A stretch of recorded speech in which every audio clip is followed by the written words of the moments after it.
What is going on, ladies and gentlemen? Welcome back to the channel. My name is Mark Roden, and today we are doing the 7 things that I hate most about my Acura Integra. We did this like almost probably like 2 years ago now on the 350Z, and it was 7 things I hate about the 350Z, and then a week later we did 7 things I love about the 350Z. And so that's what we're doing. We're going to start with 7 things that I hate about this car, and then next week we'll do 7 things that I love about this car. I want to make this very clear before we get into it. Some of these things, first of all, are problems with my specific car. It's not problems with Integras in general. So that's not anybody's fault but the previous owners. It is not Acura's fault. And on top of that, I just want to say, I do love this car. There are, if you have a car and you genuinely say to yourself, there's nothing wrong with this car, you're lying. There's always something wrong with the cars, okay? You can always complain about something. You can have the best car in the world, the freaking McLaren P1, and there's still going to be some issues with that car. So that's what we're going to go into today. There's 7 things that I don't like about my Acura Integra, but for those that have Hondas and are going to get upset with me, that doesn't mean that I don't like the car. I love the car. Let's get into it though with number 7. Coming in at number 7 is actually going to the thermostat. I know, it kind of makes no sense. Why does this guy hate the thermostat on the Acura Integra? Well, don't worry. It's not on the Acura Integra, it's on this Acura Integra. The normal thermostat on the Integra, I'm sure is fine. I'm sure it's a perfectly okay thermostat, there's nothing wrong with it. This one is broken. So every time I start the car, and obviously it was just winter, it's now getting into spring, summertime, but it was during the winter, it took like 15-20 minutes for the car to warm up. It took so long. Sure, it was just a little bit of a minor inconvenience. It didn't really matter at all. But if I was driving the car for longer than like an hour at a time, eventually the thermostat would cool itself down over and over again and not heat itself back up. And so I would lose heat. And it was in the middle of winter and I would get freezing cold in the inside the car. The heat works. The heat works perfectly fine.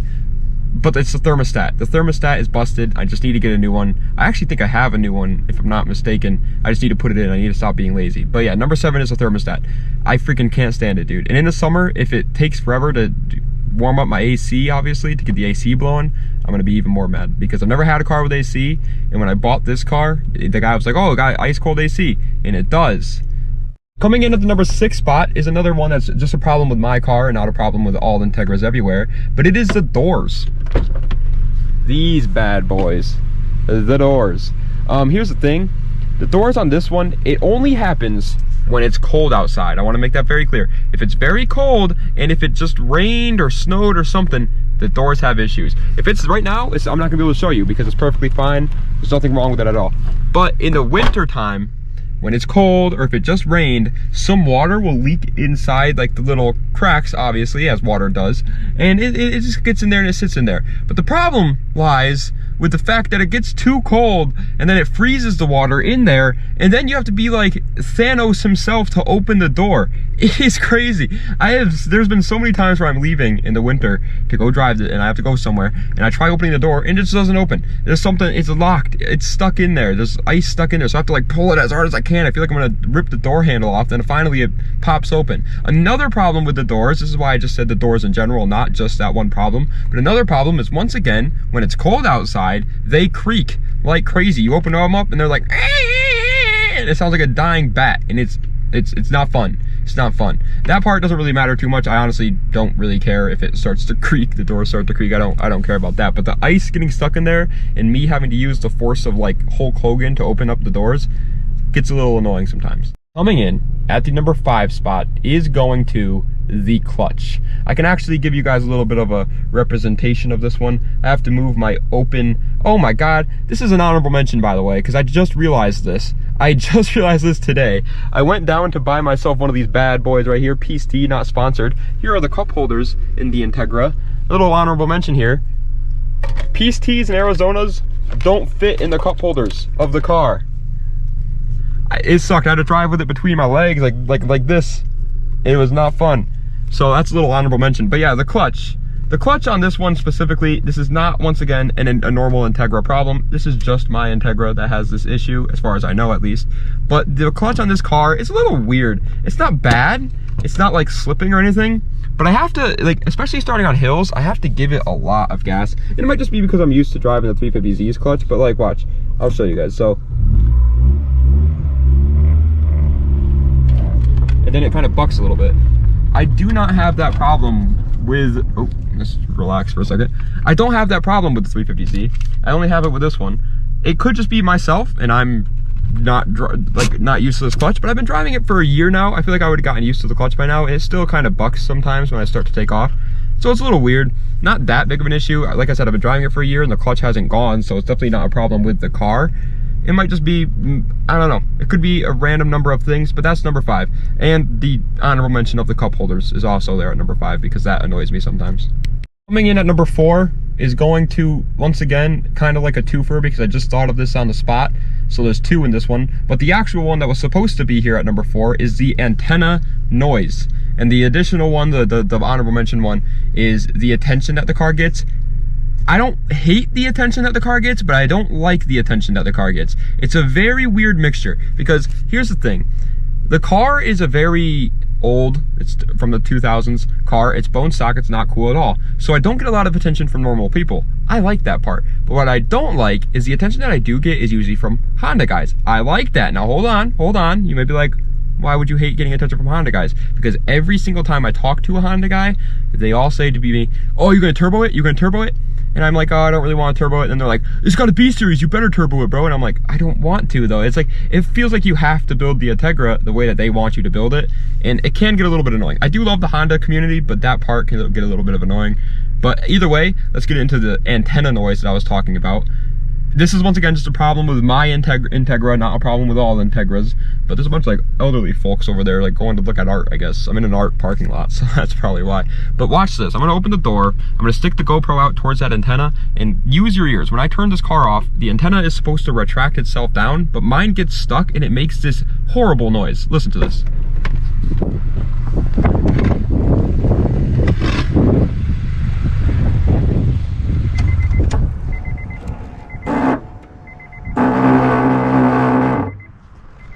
That's the noise. It's not a good noise. I don't know what it is. It's obviously has just something to do with the motor for the it also does it when I turn it on too, so like ready? Waiting for connection. Bluetooth connection success. I thought she was about to play my music out loud. I was worried. But yeah, that's just annoying. It's only annoying really because like you'll be in a public place, you start the car and everybody starts looking at you because it's like, it's really loud too. Like maybe not on camera, it is loud in person. In camera, I might not pick it up, but everybody notices it. So that's number 4.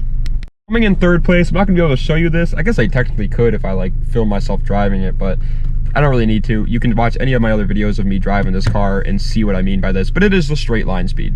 3rd place is absolutely the straight line speed. Before I got the Integra, and before anybody gets any sort of early 90s, any Honda in general really, you need to realize the car is not meant to go fast in a straight line, it's meant to go fast around corners. And I knew that going into it, so I wasn't really disappointed.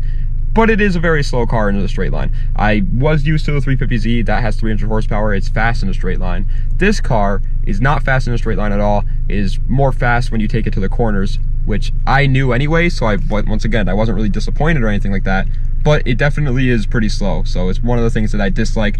The good thing about it though is it does come with a B series, so if you ever wanted to, you could very easily make it go faster in a straight line if you wanted to. I just don't really have the need to do that. This is a daily driver. I don't want to make it go faster in a straight line. I like how it handles around corners better than I like straight line speed anyway. And it's a blast to drive around. And I have the 350Z for straight line speed if I want that. That is fast. Like I know a lot of people are gonna be like, oh, 350Zs aren't fast. The 350Z is fast enough for me in a straight line to give me my fix of going fast, whereas this car is better in the corners, so it gives me my fix of going fast in the corners. But yeah, I don't think I've reached 100 miles per hour in this car like one time, and it took a very long time to get there. So it's definitely fast, it's definitely slow, my bad, in a straight line, and that could suck for some people that don't know what they're getting themselves into. Coming in 2nd place, the second thing that I hate the most about my Acura Integra is the sound. I will put there's a lot of people here, as you can see. There's like some sort of event going on. I pulled up at the wrong time, but it's 5 o'clock on a Wednesday, by the way. I don't know what they're doing here, but I'm gonna put the camera out there so you can listen to the sound that it makes. I'll also give you guys a little rev test right now, actually. Something kind of light. Doesn't sound good. It's not good. It's very raspy. It's the Honda sound. It's the Honda sound. I'm not a fan of the Honda sound.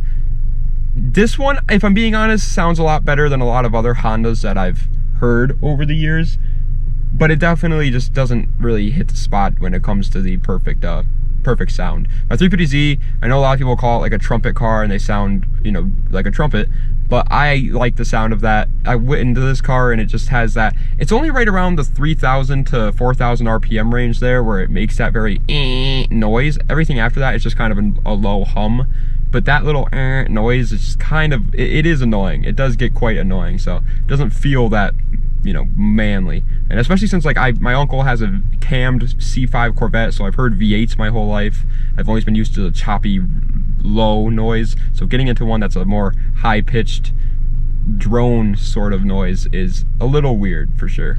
But the numero uno thing that I hate the most about my wonderful Acura Integra is the interior space. Holy moly, nobody could have prepared me for the interior space. This is worse for me too. Let me tell you guys why. I got a Tango coming over here to interrogate me, but I don't care. I'm gonna just tell you why.